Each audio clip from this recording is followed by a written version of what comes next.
On November 20th, U.S. officials presented Ukrainian President Volodymyr Zelensky with a 28-point peace plan to end the Russo-Ukrainian War, which has recently been characterized by a protracted war of attrition with overlapping zones of territorial control and slow Russian territorial gains in the Donbas region.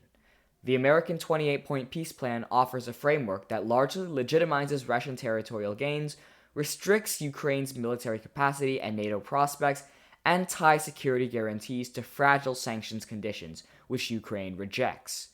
Europe's counterproposal rejects forced territorial concessions and NATO restrictions, offers stronger security guarantees, and calls for frozen Russian assets to fund Ukrainian reconstruction, but lacks clear leverage to bring Russia to the table. Lasting peace will be contingent on Ukraine making territorial gains in the Donbas or the West intensifying sanctions enforcement to pressure Moscow. So, where does the Russo-Ukrainian War stand? What is the US peace plan for Ukraine? What are its criticisms? And what is Europe proposing instead? Welcome to Bottom Line Up Front. Today is Sunday, November 23rd, 2025. I'm Noah Tan, and this is BLUF number 3, the 28-point peace plan for Ukraine. So let's first start out with the current state of the conflict. As of November 23rd, the Russia-Ukraine war does not have a clearly defined front line. Rather, the front lines have developed into a contested gray zone area, defined by frequent shifts in territorial capture and overlapping swaths of territory controlled by both Russia and Ukrainian forces. This makes things tricky. Imagine a plot of land in which there are Russian troops closer to Ukrainian-controlled territory than Ukrainian defenders, and vice versa. Russian forces have most recently captured territory in the southeastern region of Ukraine around Zaporizhia, covering around 5 square miles. Meanwhile, Kupiansk and Pokrovsk in the northeast are major battleground territories. In aggregate, Russian forces control practically all of the Luhansk Oblast region and are making progress in the Donetsk Oblast region, controlling nearly 85% of the Donbas territory. Ukrainian forces still control most of the western and central regions of Ukraine. So let's jump to exactly what this U.S. peace plan entails. On October 2025, U.S. Special Envoy Steve Witkoff met with senior Russian officials in Miami to discuss a framework for peace in Ukraine. On November 20th, U.S. officials presented a 28-point peace plan to Volodymyr Zelensky, whom the Ukrainian president described as America's vision for ending the war.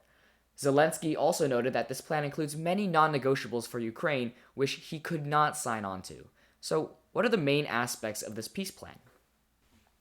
First is the issue of territory. The Crimean Peninsula, which was annexed in 2014, Luhansk and Donetsk regions are to be recognized as under de facto Russian control, while the front line in Kherson and Zaporizhia would be frozen. The Donetsk region, while recognized as Russian territory, will become a demilitarized buffer zone.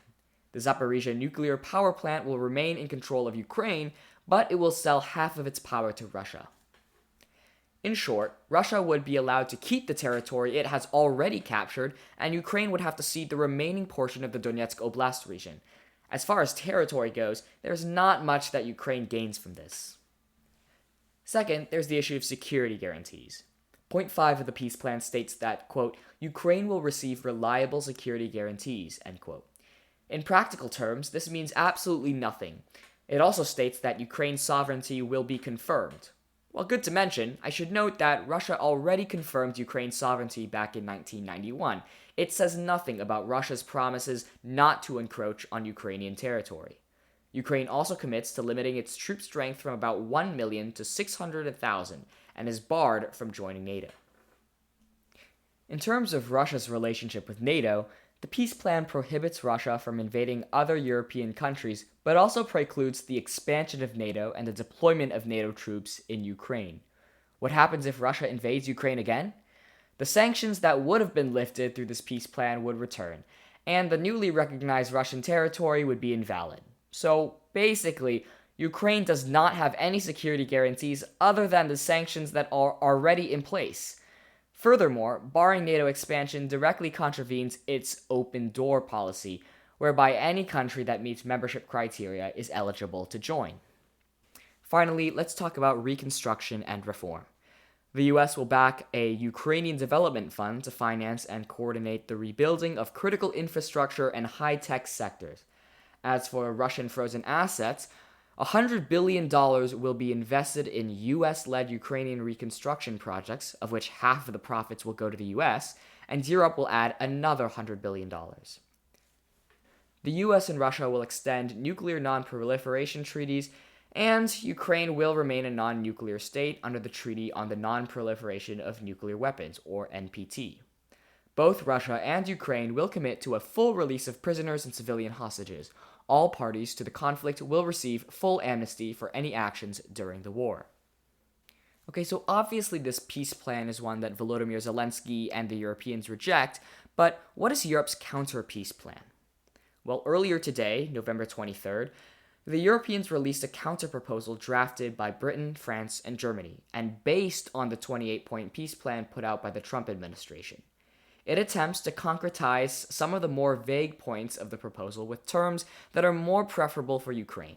Here are the notable departures. First, point 3 of the original plan, quote, Russia will not invade neighboring countries and NATO will not expand further, end quote, has been omitted. Second, the size of Ukraine's military will be capped at 800,000 instead of 600,000. Third, the Europeans rejected the US provisions that cede Ukrainian territory to Russia and instead suggest a ceasefire with continued territorial negotiations. Fourth, as for security guarantees, the counterproposal attempts to mirror a NATO Article 5-like provision for Kiev, including a coordinated military response if Russia reinvades Ukraine. And lastly, Russian assets will remain frozen until Ukraine has been fully reconstructed and Russia has fairly compensated Ukraine for damages. The tightrope that both of these proposals are walking is drafting a realistic proposal for a lasting peace without forcing Ukraine to capitulate to all of Russia's demands. On the US side, Secretary of State Marco Rubio was criticized for striking up a plan that looks a lot like a Russian wish list. Ukraine has already expressed staunch opposition to any territorial concessions. Meanwhile, while the Europeans have a much more concrete plan that stresses stronger security guarantees for Ukraine, it is unclear whether they have the bargaining chips to force Russia to sign on, especially given Trump's interest to get this war settled, almost regardless of Ukrainian interests, as well as Moscow's progress in capturing territory in the eastern part of Ukraine. In my mind, the American proposal would mean wiping away nearly 4 years of Ukrainian resistance efforts. Western allies in Ukraine simply do not yet have the leverage to demand the security guarantees outlined by the European proposal. So, realistically speaking, to ensure a lasting peace, Kiev would need to make headway in reclaiming Ukrainian territory in a significant offensive. Alternatively, the West would have to press harder on economic pain points in Moscow, such as applying secondary sanctions on Chinese and Indian buyers of Russian oil, or cracking down on cryptocurrency loopholes used to finance the Russian war effort. If this peace plan is to work for anyone in the long term, it must work for everyone when the pen hits the paper. This has been Bottom Line Upfront. Bottom Line Upfront is written entirely out of Noah's professional capacity. His views are not necessarily representative of the Carnegie Endowment for International Peace or Stanford University. All errors are his own. Thanks for listening.